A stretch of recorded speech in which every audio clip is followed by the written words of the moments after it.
આમ તો કહેવાય છે કે જીવન એક સફર છે, પણ બાપા જમાનો એટલો બદલાઈ ગયો છે. હમણાં એક છોકરો જન્મ્યો, ડોક્ટરને કે મને મોબાઈલ આપો, મોબાઈલ. ડોક્ટર કે તું હજી જન્મ્યો ને મોબાઈલ શેનો માંગે? છોકરાએ કીધું ઉપર મિસ કોલ આપો, પહોંચી ગયો.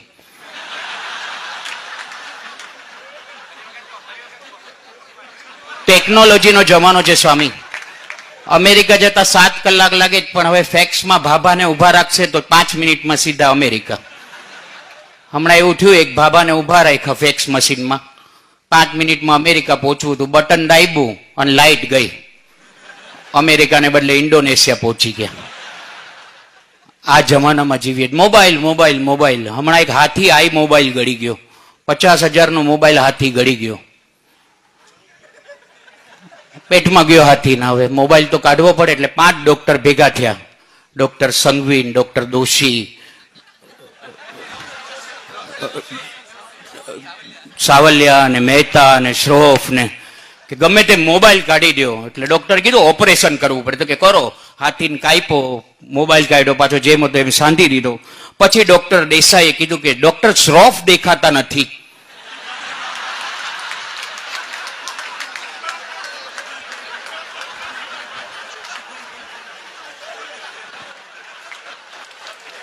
આખા હાથીને માં ડોક્ટર બેસી ગયા. આવા જમાનામાં આ તો ખરેખર આપે સત્સંગનો યોગ આપ્યો. આટલા બધા કિશોરો ખરેખર સંસ્કાર પ્રાપ્ત કરે છે. બાકી હમણાં મારા પાડોશી એના કિશોરને બિન સત્સંગી છે, મારતા હતા. એટલે મેં કીધું શું કામ મારો? મને કે કાલે એનું એસએસસી નું રિઝલ્ટ છે.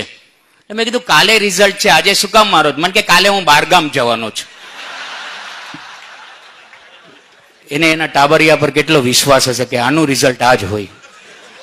અને સ્વામી આજે આપે તો આ બધાને સમજદારી આપી અને ખરેખર અમે સૌને સત્સંગનું સુખ આપ્યું. બાકી તો કીધું શું હોય ને બાફી આવે શું. એક ભાઈને ફ્લેટ ગમી ગયો. બિલ્ડર કે એમ ફ્લેટ ન અપાય, બાનું લઈને આવજો. રાત્રે ઓલા ભાઈ 4 ધોતિયા અને 3 જબા લઈને ગયા. એટલે ફ્લેટ ગમી ગયો એટલે બિલ્ડર કે બાનું લઈને આવજો.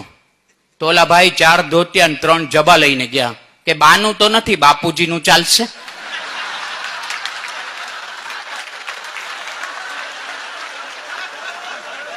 પછી કેવું પડ્યું, તું ક્યાંય નહીં ચાલે.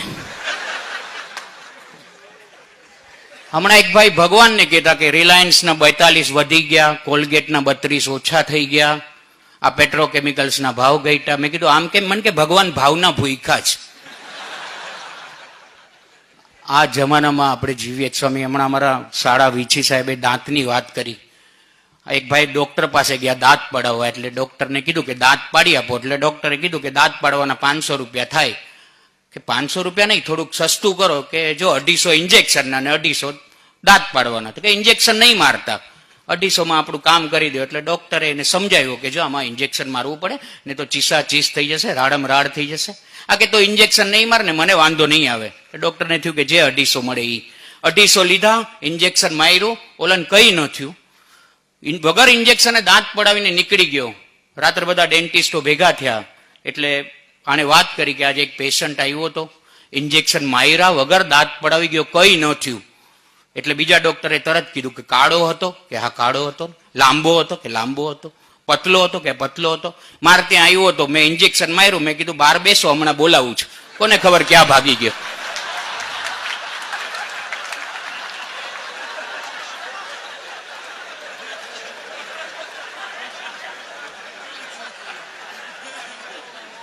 ને આ તો અમારા સદભાગ્ય છે કે આપ જેવા સાચા ગુરુ મળ્યા. બાકી ખોટા એ કેટલા રખડે છે. અમારે ત્યાં બાવાજી આવી ગયા હતા. ચીમનને બાબા નતા, છોકરા નતા થતા.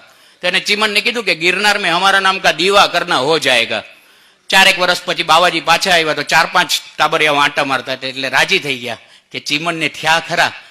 ચીમનની ઘરવાળી હતી. પછી એને કીધું કે ચીમન ક્યાં ગયા? એ કે તમે કીધું હતું ને ગિરનાર મેં દીવા કરના. તો કે હા. તો કે ક્યાં ગયા? એ કે હમણાં ગિરનાર જ ગયા. શું કામ? તો કે દીવો ઓલવવા ગયા.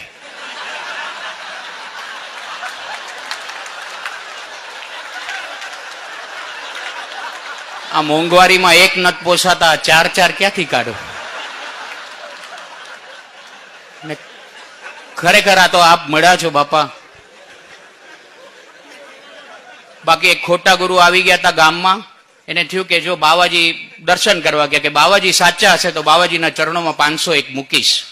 અંદર ગયા, બાવાજીના દર્શન કર્યા, બહાર સ્કૂટર પાર્ક કર્યું હતું. નક્કી કર્યું હતું કે સ્કૂટર એમને એમ રહેવું જોઈએ, અખંડ યથાવત રહેશે તો બાવાજીને 501 આપીશ. બાવાજીના દર્શન કર્યા, બહાર આવ્યા તો સ્કૂટર હતું એટલે રાજી થયો કે 501 આપવા જોઈએ. વળી અંદર ગયો, બાવાજીના ચરણોમાં 501 મૂક્યા, બહાર આવ્યો તો સ્કૂટર નહોતું.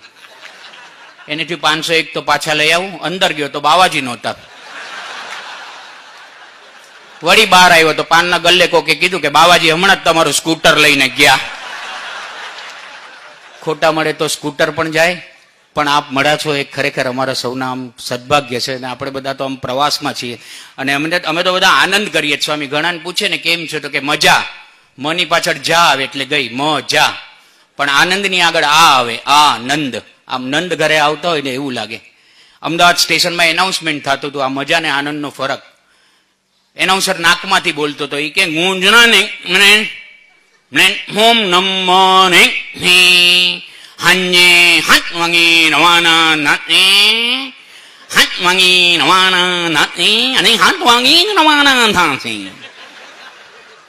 એટલે પપ્પા એના છોકરાને લઈને પહોંચી ગયા. શું બોલ્યા પાછું બોલો ને. એનાઉન્સર તો રાજી રાજી થઈ ગયો કે અવાજ ગમી ગયો લાગે છે એટલે બીજી વાર ઠપકાર્યું. એ કે ગુંજના ને પ્લેટફોર્મ નંબર હંજે હાથ વાગી રવાના નાતે હાથ વાગી રવાના નાતે અને હાથ વાગી રવાના નાતે. બાપુજીના હાથમાં છોકરો લટક મટક લટકા કરતો હતો. બાપુજી કે હજી એકવાર થઈ જાય.